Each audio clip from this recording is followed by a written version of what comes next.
Sorti leader des législatives et des communales, le parti L'Union progressiste, le Renouveau, ne s'accorde aucun répit entre la nomination d'un nouveau porte-parole et la préparation d'une rentrée politique stratégique ce dimanche.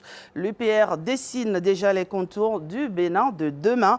Une rentrée placée sous le signe de la remobilisation derrière le duo Wadaï-Talata pour la présidentielle d'avril, mais aussi d'une vision à long terme, celle de la splendeur à l'horizon 2060. Pour décrypter ces enjeux, nous recevons aujourd'hui l'homme qui porte désormais la voix du parti. Il est le nouveau porte-parole de l'Union progressiste, le Renouveau. Monsieur Irénée Agossa est mon invité ce matin. Monsieur Agossa, bonjour. Bonjour.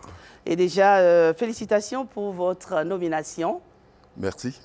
En tant que nouveau porte-parole, quel sens donnez-vous à cette mission dans ce contexte de victoire électorale ?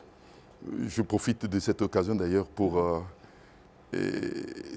féliciter l'équipe qui a été dirigée par mon prédécesseur Parfait Aoyo, parce que c'est cette équipe qui a conduit la campagne et qui nous a permis d'avoir les résultats que nous avons. J'étais membre effectivement de cette équipe, donc une fois encore, toutes mes félicitations à cette équipe et notre action serait en droite ligne de ce que nous avons entamé. Et je mesure ici avec humilité et détermination la responsabilité qui m'est confiée. Et porter la voix, bien sûr, du premier parti politique issu des élections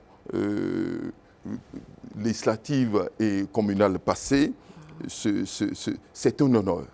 C'est un véritable honneur que j'entends assumer par une parole franche, réactive au service du parti et pour éclairer nos populations, de manière à ce que les choix soient des choix concrets, des choix qui permettent à ce que le processus actuel puisse continuer. D'accord. Alors, Irénée Agossa, on connaît votre liberté de ton. On sait que Irénée Agossa y va souvent sans langue de bois. Est-ce que cette nomination ne vient pas vous confiner dans une certaine discipline de groupe? Il n'y a pas de liberté sans discipline. Il n'y a pas de liberté sans règles. Nous allons mettre à la disposition du parti toute notre compétence, en respectant les lignes directrices du parti et en faisant en sorte que cette parole soit portée et que la vision du parti soit défendue dans le cadre, bien sûr, des engagements pris par le parti pour la continuité et la consolidation des acquis actuels. Très bien. Alors, on comprend que vous mesurez déjà la responsabilité qui est la vôtre désormais. L'UPR, Irénée Agossa, est sorti leader des élections du 11 janvier. Comment, d'après vous, le parti compte-t-il transformer ce succès dans les urnes en une gouvernance de proximité efficace à travers les nouveaux élus? Nous avons reçu des populations une mission claire. Il faut transformer cette confiance populaire en des résultats visibles, comme ça se fait déjà. Nous devons continuer cela. Et ça, c'est clair au niveau des populations. Donc, la victoire n'est pas une récompense, c'est une responsabilité qu'il faut assumer. Une responsabilité et qui nous avons une obligation de résultat. Ici, c'est les résultats qui comptent. Et les populations ont été suffisamment claires. Les problèmes qui se posent à chaque catégorie de population ont été posés. Nous avons proposé des solutions et les populations attendent de nous des résultats. Et comme ça a été toujours fait ici, depuis l'avènement du président Talon, il ne s'agit plus simplement de parler, mais il s'agit de poser des actes et d'avoir des résultats. Cette action va être continue à travers cette mission que le peuple nous a confiée. Nous avons eu cette victoire pour dire, on nous a dit simplement, vous êtes leader, mais vous devez conduire la majorité dans ce sens et faire en sorte que nous soyons dans l'efficacité. C'est surtout l'efficacité. Et dans la cohésion. Dans la cohésion et dans l'union. Malgré la diversité, bien sûr, de la composition de la majorité présidentielle. Et surtout confirmer sa position de leader, toujours. Nous allons le faire désormais dans le cadre de la réalisation des objectifs qui sont fixés pour la satisfaction des besoins des populations. Donc les populations ne nous ont pas confié cette position pour qu'on en parle simplement. Je vous dis, nous avons une mission, il faut transformer cette confiance populaire en des résultats concrets. Et donc, c'est dans ce contexte, Irénée Agossa, que votre parti, l'Union progressiste, le Renouveau, organise sa rentrée politique le dimanche 1er mars, ce n'est pas le 29 février, le dimanche 1er mars 2026. Quels sont les objectifs fondamentaux de cette rentrée politique? Oui, le dimanche 1er mars prochain, au Palais de la Gratitude à Calavi, oui. Le parti organise bien sûr sa rentrée politique. Et c'est la suite bien sûr aux élections passées. Il s'agira pour nous de faire le point, le bilan de cette élection. De faire le bilan de cette élection et de visiter les points et les faiblesses de ce que nous avons eu sur le terrain et de pouvoir permettre bien sûr à nous de réunir les nouveaux conseillers, nos élus en général, pour qu'ils puissent être orientés dans le sens du devoir qui doit désormais être leur mission, c'est-à-dire respecter les populations, écouter les populations, rendre compte et faire en sorte que leur gouvernance soit une gouvernance correcte, surtout en ce qui concerne les conseillers au niveau de leur commune. D'accord. Alors dimanche prochain, ça va être une simple célébration de la victoire ou un véritable séminaire de refondation, Irénée Agossa? Ça serait vraiment un séminaire de refondation, pas une célébration. Une célébration, non, nous n'avons pas reçu la mission pour venir festoyer, ce n'est pas ça. Vous ne dormez pas sur vos lauriers? Non, pas du tout. C'est pourquoi immédiatement, et sachant ce qui nous attend, et nous avons programmé, la haute direction politique a programmé immédiatement cette rentrée politique. Cette rentrée politique, bien sûr, pour mobiliser nos forces, mobiliser les forces, les former et les mettre à la disposition déjà de l'équipe qui va conduire, bien sûr, à la victoire d'avril. Parce que notre objectif, c'est de faire désormais de toutes nos structures, à travers les élus, des structures de campagne pour que, en avril, la victoire soit du côté, bien sûr, du duo et Wadaï Talata. Qui sont les participants attendus, les militants, les cadres du parti?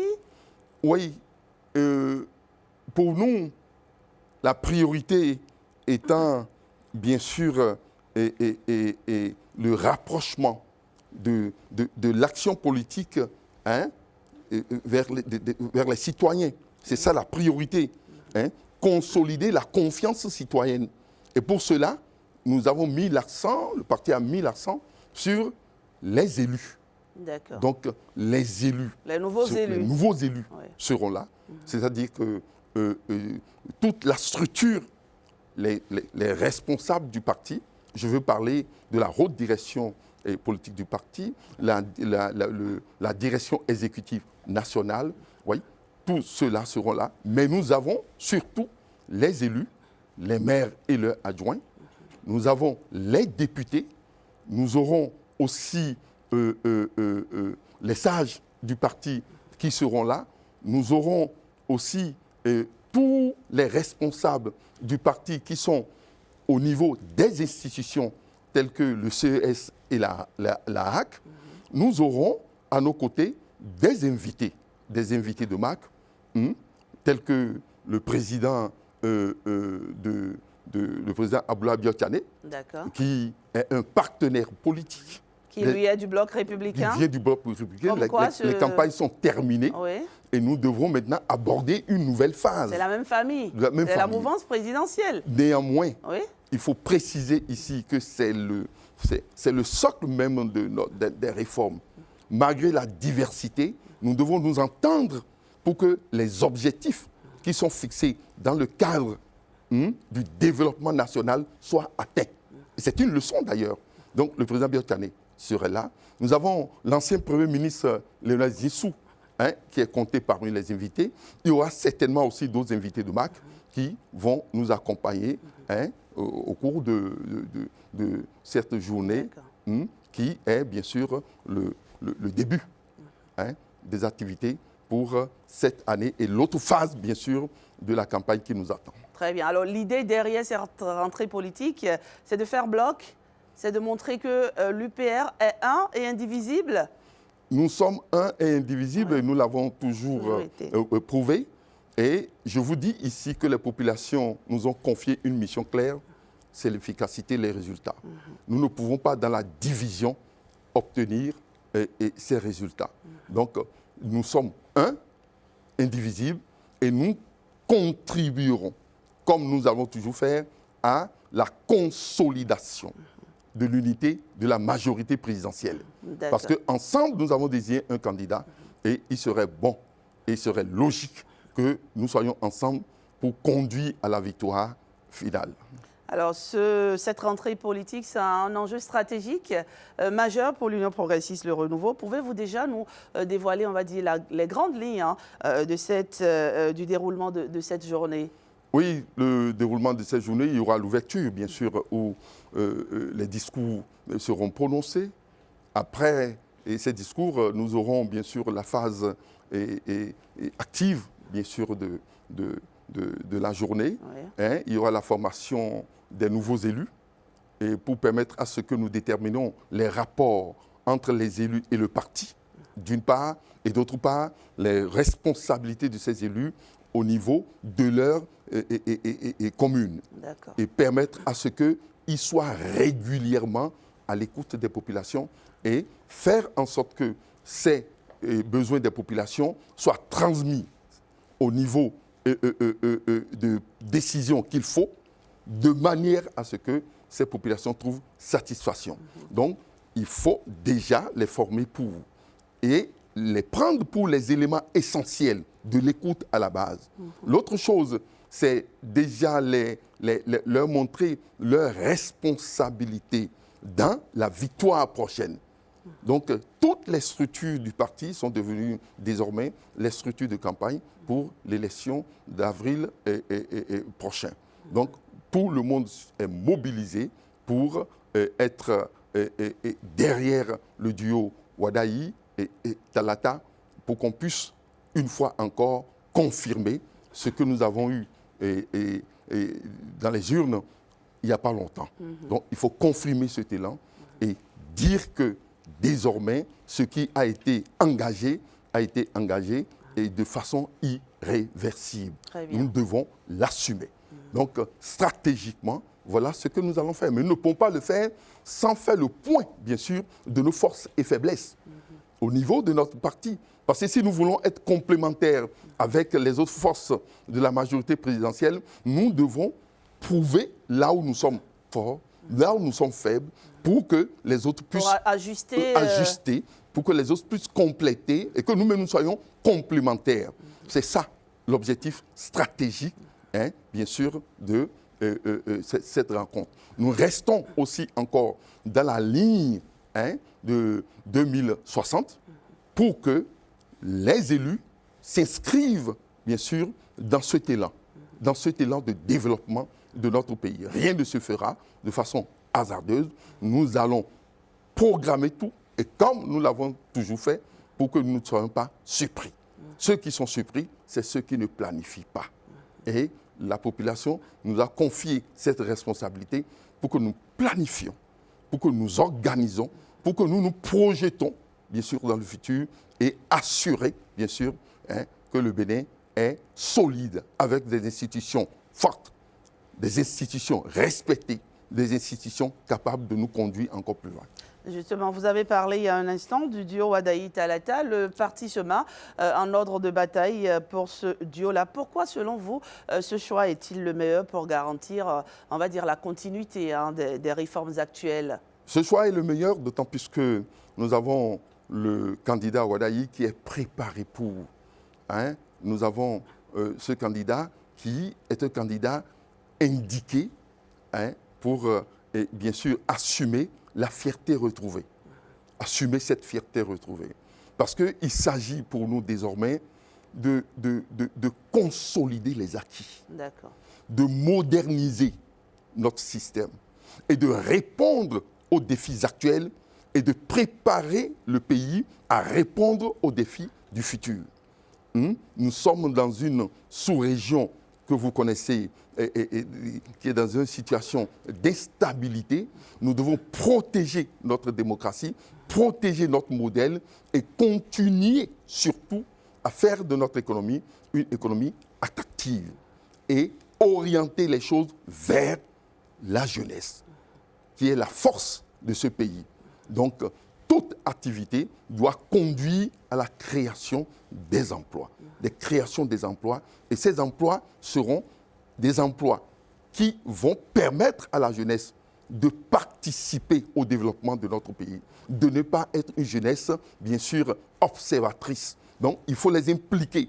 Nous devons aller vers cette sécurité de notre pays parce que nous en avons besoin en faisant en sorte que nous soyons dans un développement équilibré. Et l'homme qui est préparé pour, c'est bien sûr notre candidat, le candidat de la fierté retrouvée, c'est-à-dire le candidat Ouadayi. Et notre parti s'engage derrière sa candidature pour que tout ce que nous espérons soit réalisé. Il est l'homme indiqué, il est préparé pour, il a la force pour le faire. C'est l'homme de la continuité. C'est un travailleur. Il faut que les Béninois le sachent.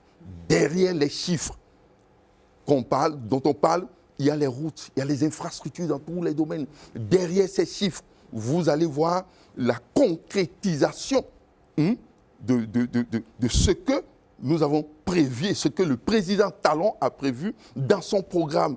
C'est ça.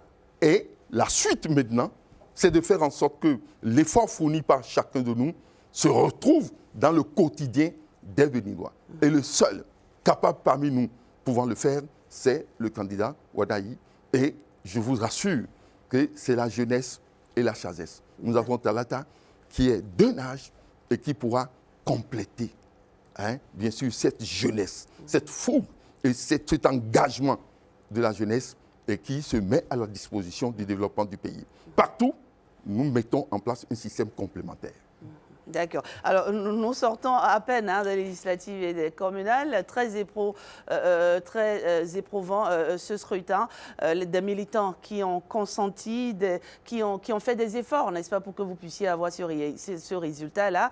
Comment vous comptez réengager ces militants pour ce nouveau défi présidentiel? Le nouveau défi présidentiel est là et ils savent que l'élection présidentielle est capitale pour un pays. Et que si le peuple nous a confié la majorité et nous a fixé un cahier des charges, c'est-à-dire les résultats, il faut que nous arrivions à confirmer ceci à travers une forte participation à l'élection présidentielle. Donc nous devons alors l'expliquer à nos militants. Ce n'est pas fini. Nous ne devons pas nous arrêter là. Nous devons achever le travail et faire en sorte qu'aujourd'hui, que les autres qui n'ont pas voté soient embarqués, qu'ils comprennent que voter, c'est un pouvoir, qu'ils comprennent que la seule chose qu'il faut éviter dans un processus démocratique, c'est de faire le mauvais choix. Le mauvais choix ici, c'est de ne pas exprimer son choix à travers les urnes, c'est-à-dire ne pas voter. Nous devons conduire les autres à voter.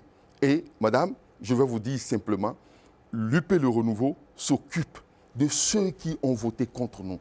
Des 16% qui ont voté contre nous, nous nous occupons d'eux. Désormais, les 16% qui ont voté pour l'opposition, nous nous occupons d'eux. Parce que nous savons leur doléance. Nous voulons leur dire que c'est pour eux que Ouadayi serait là. Puisque c'est par lui qu'ils auront les solutions. Donc, vous leur tendez la main, on dirait ce matin. Nous leur tendons la main, d'autant plus que ceux pour qui ils ont voté ne les considèrent pas. Ceux-là considèrent, ils considèrent plutôt, non, c'est essentiel. Oui. Ils considèrent plutôt ceux qui n'ont pas voté. On ne peut pas justifier le taux d'abstention à travers une position dans une élection. Non. Puisqu'ils se sont exprimés, nous nous occupons d'eux. Et c'est ce que nous allons dire à nos militants. Il faut tendre la main à ceux-là, leur expliquer que pour boucler la boucle, il faut que nous ayons notre candidat, qui soit le président, de manière à ce qu'il y ait une cohérence politique. C'est entendu, Irénée Agossa. La rentrée de dimanche prévoit une réflexion sur les responsabilités des nouveaux élus. Quel sera le mot d'ordre? Le mot d'ordre, c'est l'écoute. Pour ces élus locaux? Ils doivent être présents à tout moment sur le terrain. Ils doivent écouter plus les populations. Ils doivent rendre compte à ces populations. Ils doivent permettre à ce que la confiance citoyenne augmente. Ces populations ont eu confiance en nous. Donc, il faut désormais cette dynamique de l'écoute. Et surtout, cette cohésion politique qui va nous permettre d'obtenir les résultats. Donc, nous devons nous battre pour que, en avril, nous ayons notre duo au pouvoir. Si nous n'avons pas l'exécutif en main, comment nous pouvons alors nous ne sommes pas encore en campagne, Irénée Agossa, nous souhaitons. Oui. C'est un souhait. Et puisque nous sommes dans la phase des souhaits, nous le souhaitons vivement. Et c'est ce que nous allons expliquer surtout à nos élus. Ils soient à l'écoute et très proches de nos populations. Et vous parlez aussi d'un départ solennel vers un monde de splendeur à l'horizon 2060, à travers, bien entendu, cette rentrée politique. Est-ce une vision idéologique ou un véritable plan de développement que le parti compte porter sur les 4 prochaines décennies? Absolument, c'est un plan de développement. Au-delà de l'idéologie, bien sûr, notre vision, etc. Mais ceci est un plan de développement. Et toute action du parti doit tenir compte, bien sûr, de ça. Et je l'avais déjà annoncé d'ailleurs, pour dire que les actions de nos élus doivent tenir compte, bien sûr, de 2060. D'accord. Il n'y a plus... Il n'est pas question de s'éloigner, de s'écarter de cette vision. 2060 il n'y a plus le hasard. Oui. Nous pouvons actualiser, bien sûr, ce document, compte tenu des réalités qui vont s'imposer à nous, que ce soit sur le plan national et sur le plan sous-régional et international. Il peut y avoir des chocs, mais il faut les intégrer pour actualiser ce document. Mais il ne s'agira pas de s'écarter, car c'est un rêve. Nous avons désormais installé les piliers du développement. Et nous avons la possibilité aujourd'hui de rêver. Et dès que vous rêvez, vous vous mettez au travail pour que ce rêve se concrétise. Donc, nous sommes dans une logique stratégique pour le développement de notre pays. Nous devons accélérer les processus. Et pour l'accélérer, il faut avoir quelqu'un capable de conduire la BAC. Et je vous dis une fois encore, nous avons choisi celui qu'il faut, c'est Rouméa Wadayi. Et à côté de lui, il y a une femme qui va pouvoir le tempérer et permettre à ce que tout aille dans l'ordre et dans la cohésion, l'unité nationale. Alors pour finir, Irénée Agossa, quel message l'UPR souhaite-t-elle envoyer à la jeunesse béninoise à travers cette rentrée politique de dimanche? La jeunesse béninoise a une chose qu'elle ne doit jamais rater, c'est son candidat. Oui, là. Donc nous allons pouvoir absolument leur dire, il ne faut pas qu'il soit passif, il ne faut pas qu'il soit des spectateurs. Les jeunes doivent être désormais des acteurs de notre développement. Et c'est pour ça d'ailleurs que nous les impliquons en tout. Il faut qu'ils se décident désormais et qu'ils s'engagent pour le développement de notre pays. Nous savons qu'ils sont capables de le faire. Et nous allons les accompagner pour que cela soit une réalité pour notre pays. Merci Irénée Agossa, merci d'être passée nous donner tous ces éclairages sur la rentrée politique de dimanche, une rentrée voulue immense, une rentrée voulue également stratégique par l'Union progressiste, le renouveau. Dans votre nouveau manteau de porte-parole de l'UPR, j'espère que vous serez désormais disponible pour venir sur nos plateaux, parce qu'on sait que quand il y a de telles responsabilités, souvent on n'est plus libre de venir quand on veut. J'espère qu'on peut compter sur vous. Vous comptez sur moi et vous comptez bien sûr sur la disponibilité du parti. Nous allons toujours venir et puis je suis là pour ça. Merci beaucoup.